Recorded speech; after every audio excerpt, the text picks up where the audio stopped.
जय हिंद, वंदे मातरम। कैसे हैं आप सभी लोग साथियों। आज आपके लिए एक बेहतरीन क्लास लाने वाला हूं जिसमें है नियंत्रण एवं समन्वय यानी कंट्रोल एंड कोऑर्डिनेशन, जो चैप्टर आपका 7 बायोलॉजी का चैप्टर 7 होगा। ठीक है, तो आप लोग से मेरा यही अनुरोध रहेगा कि आप लोग वीडियो को अच्छी तरीके से देखें, समझें और उसके बाद इसका नोट्स बनाते चलें, क्योंकि इस चैप्टर के बाद आप लोगों का भी अर्धवार्षिक पेपर होने वाला है। तो अर्धवार्षिक पेपर में इसका बहुत ही इंपॉर्टेंट रोल रहेगा और यहाँ से आपके क्वेश्चन 100% बनेंगे। तो ज़्यादा समय न लेते हुए बच्चों, मैं ले चलता हूँ आपको अपने एपेक्स अकेडमी 2.0 पे। अगर जो बच्चे नए आए हुए हैं वो चैनल को सब्सक्राइब कर लें एवं बेल आइकन को दबा लें, और साथ साथ अपने जितने भी दोस्त हैं, यार हैं, साथी हैं, उनको इस चैनल के बारे में बताएं और ये वीडियो को लिंक को शेयर करें ताकि वो भी अच्छे से यहाँ पे समझ सकें। ठीक है, तो वीडियो को मैं आगे ले चलता हूँ और आप लोगों को बताता हूँ कि what is the control and coordination यानी नियंत्रण समन्वय क्या होता है। ठीक है, तो आइए समझते हैं नियंत्रण एवं समन्वय। देखिए, होता क्या है, सारा गेम माइंड का है। सारा गेम इसमें क्या है, अगर देखा जाए तो इसमें नियंत्रण और समन्वय जो भी है वो सारा गेम किसका है, यहाँ पर माइंड है। यहाँ पर क्या होता है, हमारे माइंड का ही गेम है। किसका गेम है, सिर्फ और सिर्फ माइंड का गेम है। ठीक है, यहीं से कंट्रोल होता है, यहीं से कोऑर्डिनेशन भी होता है। ठीक है, तो आइए चलते हैं। इसमें कुछ ग्रंथियाँ भी भाग लेती हैं। कौन लेता है, एक तरफ आपका ब्रेन लेता है, एक तरफ आपका ब्रेन लेता है और दूसरी तरफ क्या लेते हैं, ग्लैंड्स लेते हैं। क्या लेते हैं, ग्लैंड्स लेते हैं। नियंत्रण एवं समन्वय यही दोनों चीज़ें करती हैं। ठीक है, तो आगे चलते हैं बच्चों, आपको ले चलते हैं क्लास की तरफ और मोटी मोटा जो भी था मैंने समझा दिया, बता दिया। ठीक है, तो आइए चलते हैं। इसमें क्या बताया गया है कि सभी जीव अपने पर्यावरण में हो रहे परिवर्तनों के अनुरूप क्रिया करते हैं। यानी जैसे क्या होता है, मौसम चेंज होता है, क्या होता है, मौसम चेंज होता है कि नहीं होता है, चेंज होता है। जब चेंज होता है तो उसके अनुरूप क्या करते हैं हम लोग, परिवर्तन करते हैं ना, परिवर्तन करते हैं। तो यानी डिफरेंसेस होते रहते हैं, यानी क्या करते हैं, हम चेंज करते रहते हैं।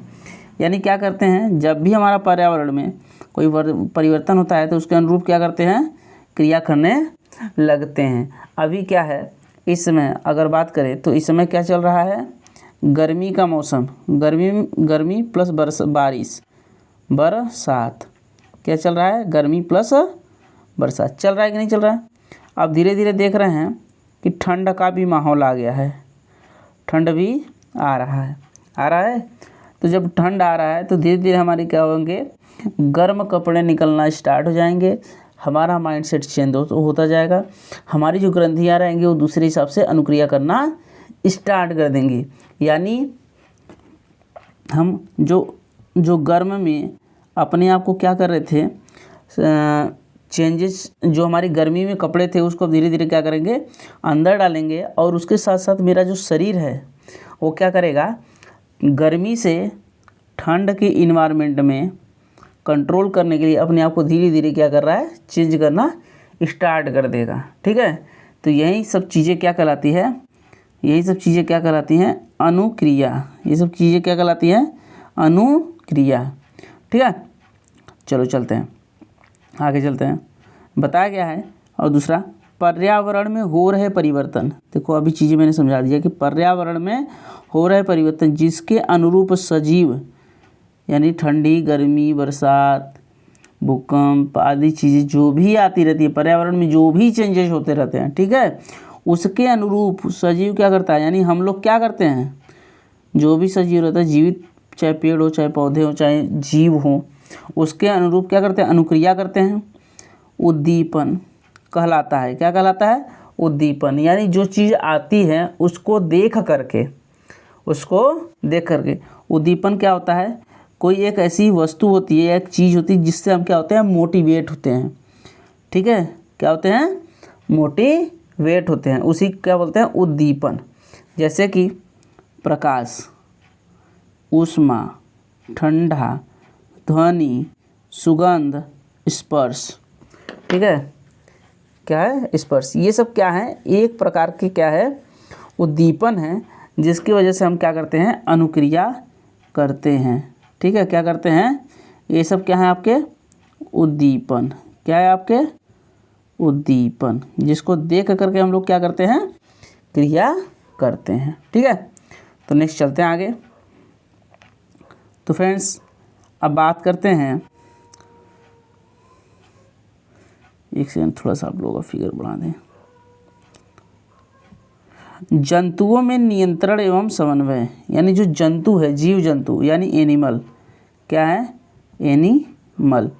एनिमल में कंट्रोल एंड कोऑर्डिनेशन के बारे में समझते हैं। कहा गया है इसमें कि सभी जंतुओं में दो मुख्य तंत्रों द्वारा क्या होता है? नियंत्रण एवं समन्वय होता है। पहला किसके द्वारा? तंत्रिका तंत्र।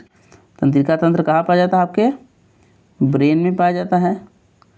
ठीक है, जिसको बोलते हैं न्यूरॉन्स। ठीक है, और दूसरा अंतःस्रावी ग्रंथि, ये कहाँ पाई जाती है? ये आपके ब्रेन में भी पाई जाती है और इसके आपके बॉडी में भी पाई जाती है।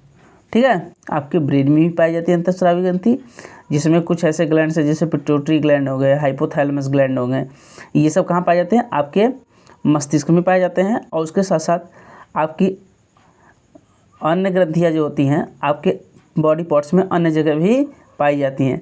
गले में पाई जाती है अवटु ग्रंथि, जिसको बोलते हैं अवटु ग्रंथि बोला जाता है, और इंग्लिश में कुछ और भी बोला जाता है इसको, एपिग्लॉटिस। ठीक है, ये एपिग्लॉटिस क्या है? गले में एक ढक्कन होता है, उसको बोला जाता है। ठीक है, वो ग्रंथि नहीं है, अवटु ग्रंथि होती है।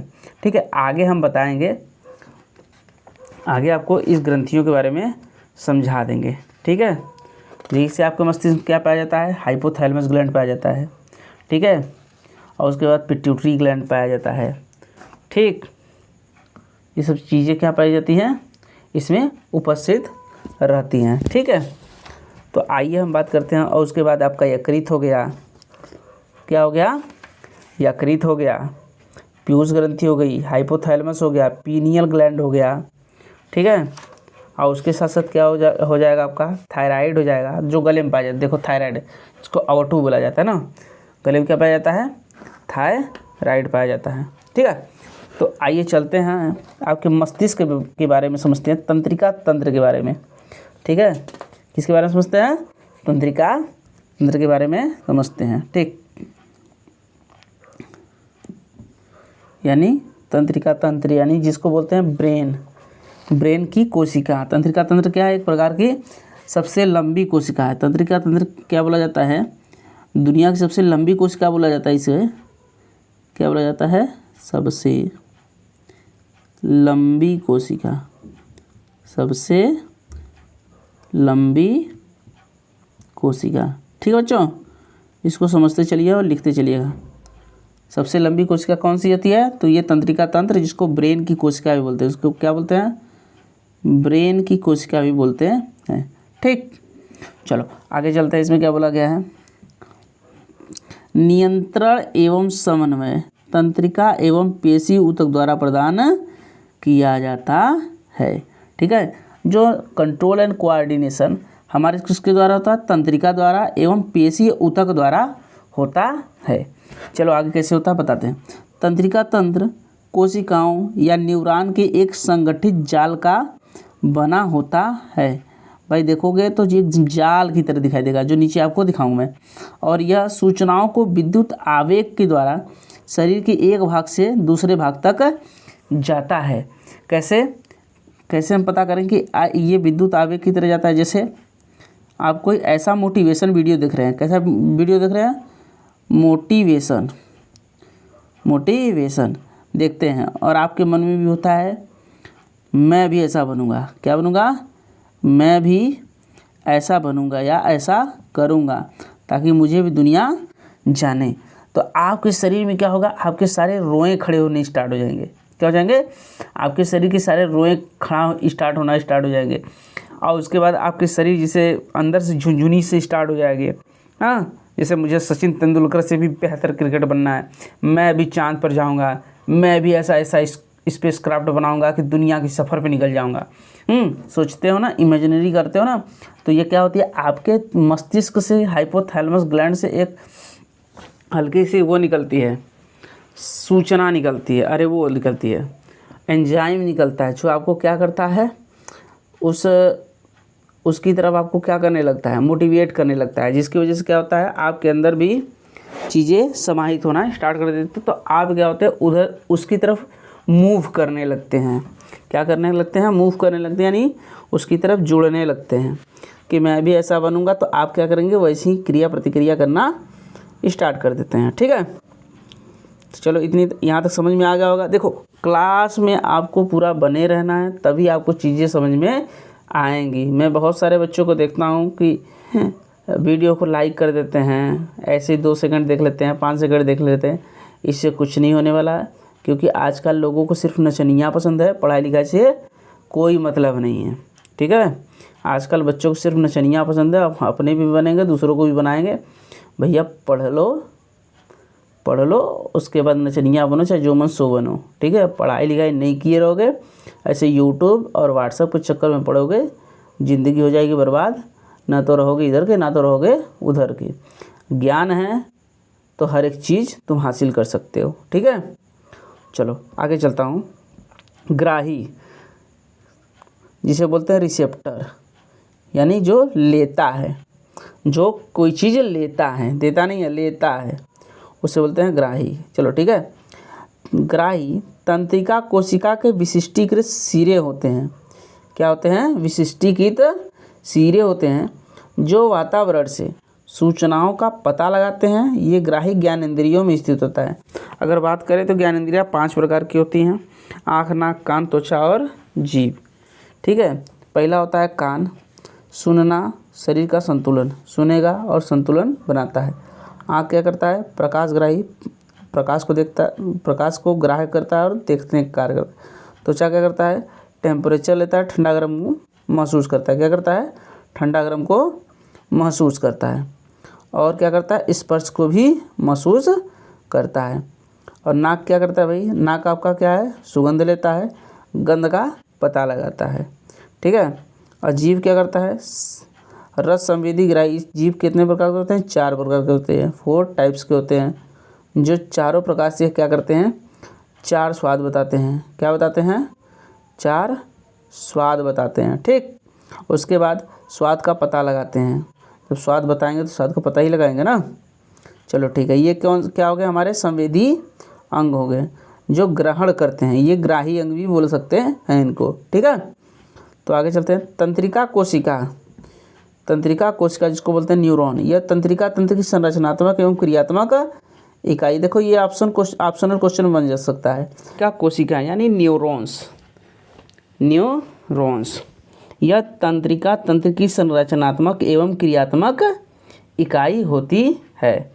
यानी क्या कहने का मतलब क्या है कि जो न्यूरॉन्स होते हैं, तंत्रिका तंत्र होती है, वो क्या करती है, हमारा जो ब्रेन होता है, क्या होता है, हमारा जो ब्रेन होता है, जो भी कार्य करता है, ठीक है, चाहे वो क्रिएटिविटी सोचता हो, चाहे संरचनात्मक सोचता हो। ठीक है, इसकी क्या होती है, ये मूल इकाई होती है। इसी पे सारा गेम डिपेंड रहता है, इसी पे क्या रहता है, पूरा का पूरा डिपेंड रहता है। इसलिए तंत्रिका तंत्र को क्या बोला जाता है, हमारी दिमाग का एक क्या होता है, संरचनात्मक एवं क्रियात्मक इकाई होती है। ठीक है, तो नीचे चलते हैं। देखिए ये क्या है, हमारे तंत्रिका तंत्र की एक फिगर है, जिसमें क्या है, पिछले भाग को तंत्रिका का अंतिम सिरा कहा जाता है। और ये देखो पूंछ की तरह निकला हुआ है, जिसको बोलते हैं द्रुमिका। और ये बीच में जो हमारा येलो भाग है, इसको बोलते हैं न्यूक्लियस। और यह तंत्रिका कक्ष जो लंबा सा बीच में फैला हुआ है। ठीक है, और बीच में जो ब्लू कलर का है, इसे बोलते हैं, उसे क्या बोला जाता है, कोशिका काय। बीच वाले भाग को क्या बोला जाता है, कोशिका काय। नीचे समझते हैं, तंत्रिका कोशिका या न्यूरॉन्स के भाग। ठीक है, आइए थोड़ा सा हम जान लेते हैं एक जनरल स्टडी के रूप में कि तंत्रिका तंत्र। यहाँ तक तो आप समझ गए, तंत्रिका तंत्र भी आप समझ गए कि शरीर का वह भाग जो सोचने तथा सोचने तथा सूचनाओं का आदान प्रदान करता है। जो हम थिंकिंग करते हैं, क्या करते हैं, थिंकिंग करते हैं और उसके साथ साथ हम जो भी इन्फॉर्मेशन क्या करते हैं, आदान प्रदान करते हैं। क्या करते हैं, आदान प्रदान करते हैं। वो किसके द्वारा होता है, वो हमारे तंत्रिका के द्वारा होता है। क्या होता है, तंत्रिका तंत्र के द्वारा होता है। ठीक है, ये देख रहा है नर्वस सिस्टम का एक क्या होता है, ये फिगर है, नर्वस सिस्टम का क्या है, एक फिगर है। ठीक है, तो और आप जानते हैं तंत्रिका तंत्र का मुख्य भाग क्या होता है, तंत्रिका तंत्र का मुख्य भाग क्या होता है, ब्रेन होता है। क्या होता है, ब्रेन होता है। मेन पार्ट क्या होता है, मेन भाग क्या होता है, ब्रेन होता है। और आपसे एक जनरल बातें पूछ लूँ कि ब्रेन का वजन कितना होता है भाई, तो ये 1350 से लेकर 1400 ग्राम तक होता है। कितना होता है, 1400 ग्राम तक होता है। मान के चलो एक औसतन कितना होता है, 1400 ग्राम तक का आपका मस्तिष्क का भार होता है। ठीक है, चलो ठीक है। और ये किससे जुड़ा रहता है भाई, ये किससे जुड़ा रहता है, पहले अच्छा ये बताइए, जुड़ा तो बाद में रहता है, पहले ये बताइए किस में सुरक्षित रहता है, ये किस में सुरक्षित रहता है। आप देखते हैं एक क्रेनियम नामक हड्डी का एक ढांचा होता है।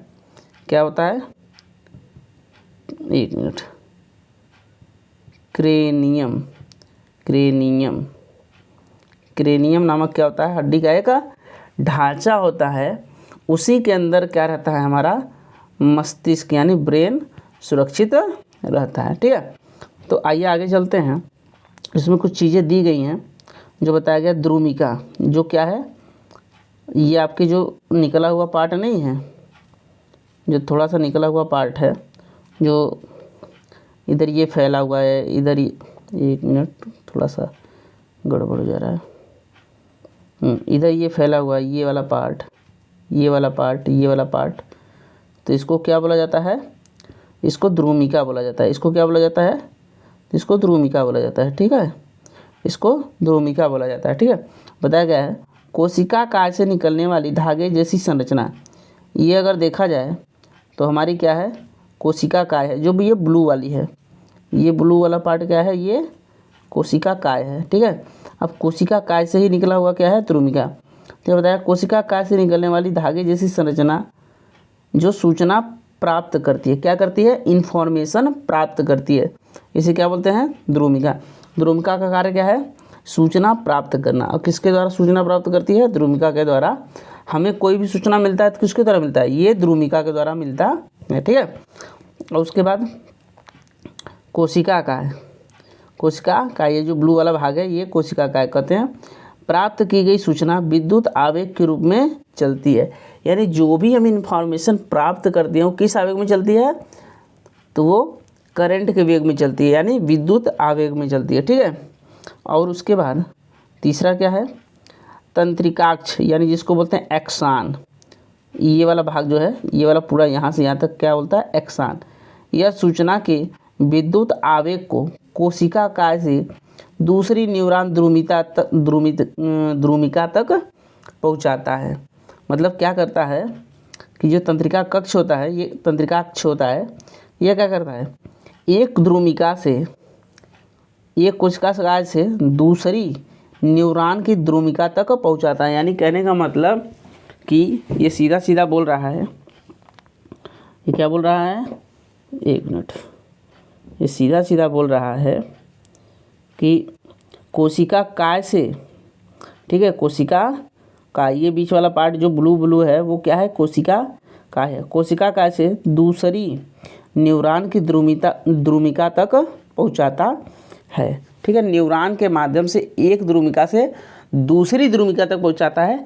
किसकी सहायता से, कोशिका काय की सहायता से। ठीक है, यानी कहने का मतलब सीधा सीधा एक द्रुमिका से दूसरी द्रुमिका तक पहुंचाता है, किसकी सहायता से, कोशिका काय की सहायता से। ठीक है, बात समझ आ गई। और उसके बाद दिया है अंतर्ग्रथन यानी सिनेप्स। ठीक है, क्या दिया है, सिनेप्स। इसको समझते हैं।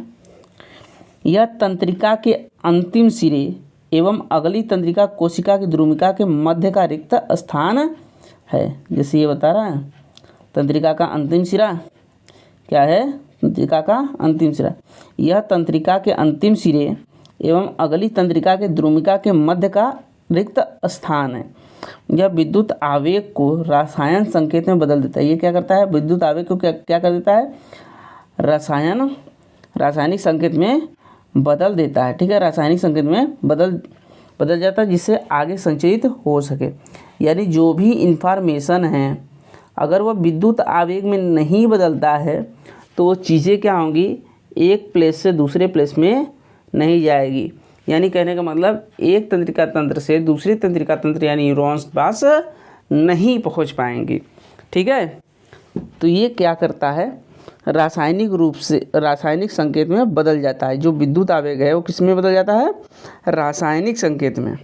ठीक है, अब रासायनिक संकेत कैसे होगा? जब हम ग्लैंड्स पढ़ेंगे तो और बेहतर तरीके से समझ में आएगा। क्योंकि जो रसायन होता है, जो भी एंजाइम होते हैं, जो हार्मोन्स निकलते हैं, वो किससे निकलते हैं? हमारे ग्लैंड से निकलते हैं। ठीक है, इतनी बात समझ में आई? क्या होता है? विद्युत आवेग को रासायनिक संकेत में बदला जाता है, जिससे क्या हो? आगे संचरित हो सके। ठीक है, और उसके बाद प्रतिवर्ती क्रिया। किसी उद्दीपन के प्रति तेज व अचानक की गई अनुक्रिया प्रतिवर्ती क्रिया कहलाती है। यानी क्या कह रहा है? किसी उद्दीपन के प्रति, उद्दीपन मैंने पहले समझा दिया था कि उद्दीपन जैसे किसी एक व्यक्ति को मान लेते हैं और उसी के माध्यम से क्या करते हैं? अनुक्रिया करना स्टार्ट करते हैं। जो जैसे सपोज दैट मान लो कि आपके जीवन में कोई न कोई ऐसा लक्ष्य होगा जिसको आपको लेकर चल रहे हो। जैसे आप 10th की तैयारी कर रहे हो। क्या कर रहे हो? 10th की तैयारी कर रहे हो। ठीक है, राइट। अब आपका गोल है कि हम 10th में 99% लाना है। कितना परसेंट? 99% लाना है। तो आप 99% के लिए क्या करोगे? अच्छे से स्टडी करोगे। अच्छे से स्टडी करोगे कि नहीं करोगे? जब अच्छे से स्टडी करोगे तभी ना 99% आएगा। घूमे को फिरोगे तब आएगा नहीं ना। तो ये 99% यानी 10th में आपका 99% क्या हो गया? उद्दीपन हो गया। क्या हो गया? उद्दीपन हो गया। उद्दीपन के प्रति तेज व अचानक की गई अनुक्रिया। अब उद्दीपन आपको मिल गया तो आपकी पढ़ाई क्या होगी? यानी स्टडी क्या होगी? पहले आप 4 घंटा पढ़ते थे, अब क्या होगा? 99% के लिए 8 घंटा पढ़ना स्टार्ट कर दोगे। यानी प्रतिक्रिया क्या हो जाएगी? तेज हो जाएगी। ठीक है, बस यही बात होता है। ठीक है, आगे चलते हैं। उदाहरण में जैसे किसी गर्म वस्तु को छूने पर हाथ को पीछे हटा लेना। कैसे आपको पता चला कि ये वस्तु गर्म है? बचपन में आप क्या करते थे? बचपन में क्या करते थे? लालटेन हो डिबरी हो, क्या हो? लालटेन या डिबरी हो, तब आपको डर नहीं लगता था। तब आप क्या करते थे? छू देते थे। लेकिन छूते छूते आपको किसी मम्मी या दीदी बचा लेती थी। लेकिन जिस दिन आपने डिबरी का दिया छू लिया, उस दिन आपका हाथ क्या हो गया? जल गया। अब जल गया तो क्या हो गया? आपको पता चल गया कि ओ ससुरा वाला जला दे रहा है हमको। तब तुम क्या करोगे? आज के बाद डिबरी को देखोगे बस, कभी हाथ नहीं नज़दीक लेके जाओगे। हम पकड़ के लेके जाएंगे, नहीं छुआ छुआ, तो कहोगे ना ना ना, झटक के भागोगे। काहे को? क्योंकि हम जल जाएंगे। ठीक है, क्योंकि तुम जल जाओगे। तो इसी वजह से जब आपको जिस चीज़ से अनुभव हो जाता है, आप उससे दूर हो जाते हैं या उसके करीब हो जाते हैं। दूर होने का कारण क्या है? कि जिससे आपको हानि पहुँचे, आप उससे क्या हो जाएंगे? दूर हो जाएंगे। और जिस उद्दीपक से आपको लाभ हो, उससे क्या हो जाएंगे? पास हो जाएंगे। यानी आपका 10th का एग्ज़ाम क्या है? 10th के एग्ज़ाम में 99% लाना है, तो आप क्या करेंगे? स्टडी को 4 से 8 घंटा कर देंगे। तो यानी आप क्या कर रहे हैं? उसके क्लोज जा रहे हैं। अगर कोई वस्तु से आपको हानि पहुंच रही है, जैसे आपको दीपक से, लालटेन से या डिबरी से जल जा रहे हो, तो क्या करोगे? दूर हो जाओगे, नहीं हो जाओगे? ठीक है, तो ये बात है। चलो ठीक है, आगे चलते हैं। इतनी बात समझ में आ गई होगी। देखो, नोट्स बनाते चलना, मेरे एग्जाम्पल को समझते चलना, कोई टेंशन नहीं होगा, आराम से तैयार हो जाएगा। ठीक है, इतनी गारंटी मैं ले रहा हूँ कि मैं पूरा साइंस कराऊंगा, इसमें फिजिक्स केमिस्ट्री बायोलॉजी सब रहेगा। तो मैंने बायोलॉजी से स्टार्ट किया है और बहुत जल्दी मैं इस चैप्टर ख़त्म करके आपका केमिस्ट्री का भी चैप्टर डालना स्टार्ट कर दूंगा। ठीक है, ठीक। और बहुत जल्दी आप लोगों को पहला चैप्टर डाल दिया गया है, हमारे एक सर हैं जिनके माध्यम से डाल दिया गया है। कोशिश रहेगी कि अगर वो क्लास लेते हैं, अभी फ़िलहाल खाली नहीं हो पा रहे हैं जिसकी वजह से कुछ प्रॉब्लम है, तो देखते हैं, नहीं तो हम ही आगे बढ़ाते हैं क्लास को इसी तरीके से, डिजिटल तरीके से, क्योंकि थोड़ी सी प्रॉब्लम हो रही है हम लोगों को। ठीक है, तो चलिए चलते हैं आगे क्लास में। हाँ, एक बात बता दूँ, आपका क्लास रुकने वाला नहीं है। ठीक है, आप लोग अच्छे से मन से शिद्दत से पढ़ाई करिए, कोई दिक्कत नहीं होगा। ठीक है, आइए समझते हैं। प्रतिवर्ती चाप। प्रतिवर्ती क्रिया के दौरान विद्युत आवेग जिस पथ पर चलते हैं उसे प्रतिवर्ती चाप कहते हैं। कहने का मतलब क्या है इसका, कि जो भी विद्युत आवेग हो वो क्या होता है, एक निश्चित पथ होता है। ठीक है, जिस पथ पर चलते हैं उसे प्रतिवर्ती चाप कहते हैं। मतलब ये क्या हो गया, उद्दीपन हो गया। उद्दीपन में क्या हो गया, ऊष्मा हो गई। क्या बताया, गर्म वस्तु। गर्म यानी मान के चलो लालटेन ले लो, लालटेन। लालटेन क्या होती है, जलती है तो गर्म रहती है। ठीक है, अब हम त्वचा से क्या करेंगे, एक बार हम त्वचा से क्या करते हैं, इसको पहचानते हैं। ठीक है, अब फिर उसके बाद कहाँ जाती है, मेरुरज्जु से हमारी सटी रहती है, मेरुरज्जु के पास जाती है। अब क्या होता है, ये कार्यकर अंग यानी पेशी के पास जाता है, और उसके बाद क्या कर लेते हैं, ये अनुक्रिया हाथ पीछे हटा लेना। यानी कहने का मतलब ये होता है कि आपने अंगुली लगाया, ठीक है, आपने अंगुली लगाया, और अंगुली क्या है, हमारा त्वचा है। त्वचा में ग्राही अंग, ये अंगुली या त्वचा क्या है, हमारा एक ग्राही अंग होता है, जो जैसे ही अंगुली को लगाते हैं वहाँ से ट्रांसफॉर्म होता है और तुरंत हमारे मस्तिष्क को पता चलता है, जो कि मस्तिष्क हमारा मेरुरज्जु के ऊपर टिका हुआ है। ठीक है, तो मेरुरज्जु के पास जाता है, और मेरुरज्जु क्या कर लेता है, तुरंत कार्यकारी अंग यानी पेशी जो अंग होता है उसको तुरंत निर्देश देता है कि जल्दी से दूर हटो। तो क्या करता है, हमारी जो हाथ की पेशियाँ होती हैं, गर्मी लगती है तुरंत बाहर हट जाते हो, दूर हट जाते हो। ठीक है, तो ये क्रिया क्या करती है, पीछे को हटना। जैसे अब ठंडी का मौसम आ रहा है, क्या आ रहा है, ठंडी का मौसम आ रहा है, क्या करोगे, खूब दबा के आग बारोगे कि नहीं बारोगे, कौड़ा जलाओगे, हाँ तो खूब कौड़ा जलाओगे। अब जोर का ठंडी लगेगा तो दबा के बैठोगे, हुमच के आग लगा दिए, भागोगे दूरी, अरे तेरी के गर्मी लग रहा है, भागो। हाँ, तो कैसे पता चलेगा, यानी हमारा मेरुरज्जु क्या होगा, हमारी जो न्यूरॉन्स होते हैं वो प्रतिक्रिया करना स्टार्ट कर देते हैं, गर्मी लग रही है जल्दी से हटो। तो हमारी जो क्या होती हैं, कार्यकारी पेशी होती हैं, चाहे वो पैर की पेशी हो, चाहे हैंड की पेशी हो, चाहे हाथ की पेशी हो, चाहे पैर की पेशी हो, तुरंत क्या करेंगी, अपने आप हमको दूर करना स्टार्ट कर देंगे, यानी खींचना स्टार्ट कर देंगे। इसे क्या करता है, अनुक्रिया कहलाता है, यानी प्रतिवर्ती चाप में होता है। इतनी बात समझ में आ गई, चलो ठीक है, डाउट क्लियर होगा आई होप। चलिए आगे आपको समझाते हैं।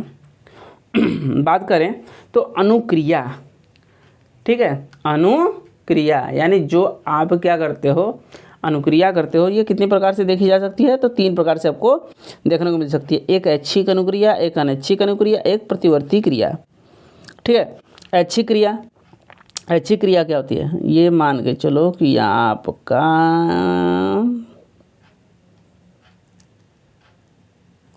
मस्तिष्क हो गया,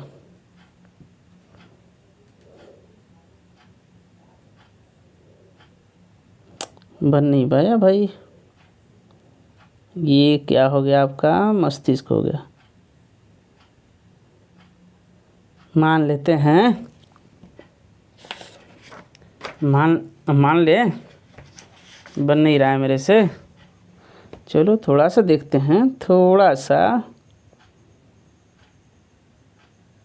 ये मान लेते हैं। ठीक है, ये, हाँ ये बन गया, चलो ठीक है, इसको मान लेते हैं। ये क्या होता है, ये हमारा अग्र मस्तिष्क है, ये क्या हमारा अग्र मस्तिष्क है। ठीक है, ये क्या हमारा है, अग्र मस्तिष्क है, ये मध्य मस्तिष्क है, और ये क्या हो गया हमारा पश्च मस्तिष्क। ठीक है, ये क्या हो गया हमारा पश्च मस्तिष्क। ठीक है, एक सेकंड, ये क्या हो गया, ये हो गया हमारा अग्र मस्तिष्क, ये हो गया हमारा पश्च मस्तिष्क, ये हो गया, अरे मध्य मस्तिष्क, सॉरी मध्य मस्तिष्क, ये हो गया हमारा पश्च मस्तिष्क। देखो ऐच्छिक अग्र मस्तिष्क द्वारा नियंत्रित की जाती है, यानी ऐच्छिक जो भी क्रियाएं होंगी जो आपकी इच्छा के अनुसार चलेंगी वो किससे होंगी, अग्र मस्तिष्क के द्वारा, जिसको बोलते हैं फॉर ब्रेन, फॉर ब्रेन। ठीक है,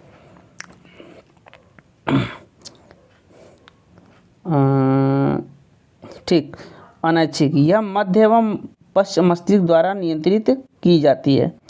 देखिए अब थोड़ा समझाते हैं, ये क्या हो, अनैच्छिक ये मध्य एवं पश्चिम मस्तिष्क द्वारा नियंत्रित किया, यह मध्य और किसके द्वारा, एक सेकंड, ये मध्य और पश्चिम मस्तिष्क द्वारा क्या होती है, कंट्रोल की जाती है। जैसे श्वसन, दिल का धड़कना, ये सब क्या है, हमारी अनैच्छिक क्रिया है। श्वसन क्या है, रेस्पिरेशन, अनैच्छिक क्रिया है, ये हमेशा होती रहती है, चाहे सोए रहो, जागे रहो, दौड़ते रहो, खेलते रहो, हंसते रहो, कूदते रहो, मस्त एकदम होते रहो। ठीक है, बोलना लिखना तो आपके ऊपर है, मन करेंगे बोलेंगे डगलाएंगे। तो ऐच्छिक क्रिया में बोलना लिखना आ जाएगा, श्वसन दिल का धड़कना क्या हो जाएगा, अनैच्छिक क्रिया में। और उसके बाद हमारा क्या आता है, प्रतिवर्ती क्रिया, मेरु रज्जु द्वारा नियंत्रित की जाती है। किसके द्वारा की जाती है, मेरु रज्जु द्वारा। जैसे गर्म वस्तु छूने पर हाथ को हटा लेना, मेरु रज्जु के द्वारा क्या होता है, गर्म होने पर क्या होता है, हाथ को हटा लेना। ठीक है, बात समझ में आ गई। देखो नीचे दिया गया ये कि प्रतिवर्ती क्रिया की आवश्यकता। भाई प्रतिवर्ती क्रिया की आवश्यकता क्यों, तो आइए समझते हैं। कुछ परिस्थितियों में जैसे गर्म वस्तु छूने पर, पैनी वस्तु चुभने पर आदि हमें तुरंत क्रिया करनी होती है।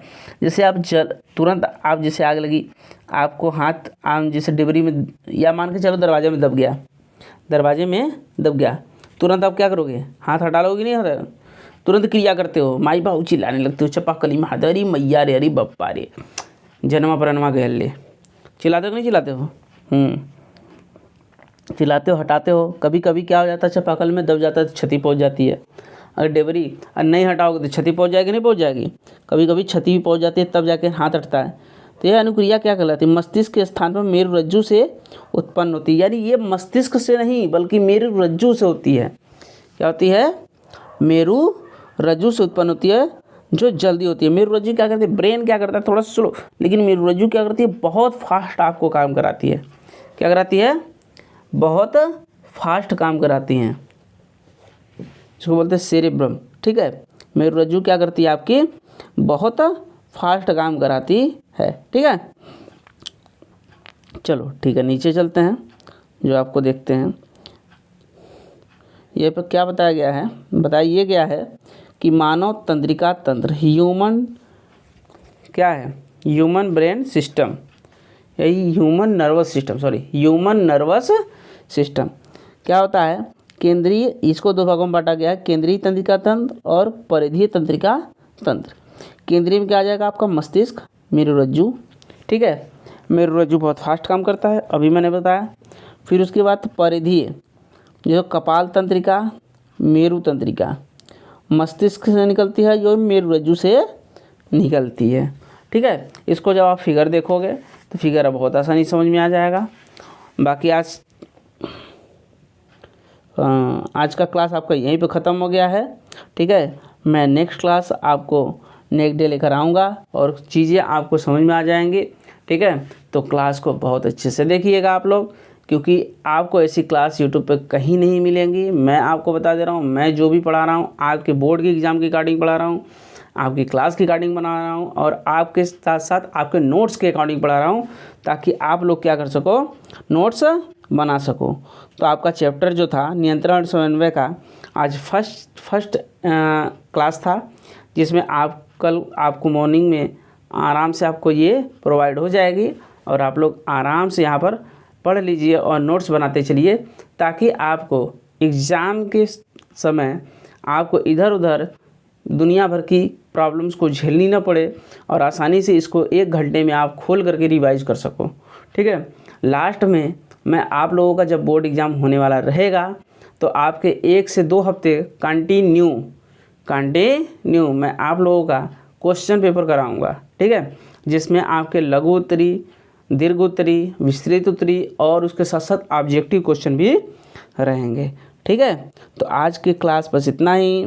तब तक के लिए थैंक यू, धन्यवाद।